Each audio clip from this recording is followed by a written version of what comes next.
નમસ્કાર, ગુજરાત મનોમંથન 9 માં આપનું સ્વાગત છે। હવે જોઈએ આજના સમાચાર। નવસારી લોકલ ક્રાઇમ બ્રાન્ચમાં ફરજ બજાવતા assistant police sub inspector Ravisingh Solanki વય નિવૃત્તિ થતા લોકલ ક્રાઇમ બ્રાન્ચના સ્ટાફે ફૂલો વરસાવી આપી હતી ભાવભીની વિદાય। નવસારી લોકલ ક્રાઇમ બ્રાન્ચમાં એક ભાવુક દ્રશ્ય જોવા મળ્યું, જ્યાં વય મર્યાદાના કારણે નિવૃત્ત થઈ રહેલા આસિસ્ટન્ટ સબ ઇન્સ્પેક્ટર રવિસિંહ સોલંકીને લોકલ ક્રાઇમ બ્રાન્ચના સ્ટાફે ભાવભીની વિદાય આપી હતી।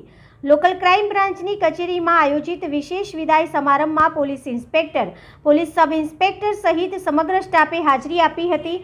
વિદાય સમારંભ દરમિયાન સહકર્મચારીઓએ assistant police sub inspector Solanki પર પુષ્પવર્ષા કરી તેમને ભાવભીની વિદાય આપી હતી। આ ભાવુક ક્ષણોમાં assistant police sub inspector Ravisingh Solanki પણ ભાવુક બની ગયા હતા। સમગ્ર લોકલ ક્રાઇમ બ્રાન્ચના સ્ટાફે તેમના માટે એક યાદગાર વિદાય સમારંભનું આયોજન કર્યું હતું, જેમાં તેમના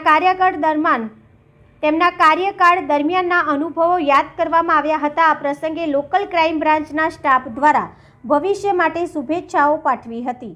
હેડ ઓફિસ, ગુજરાત મનોમંથન 9।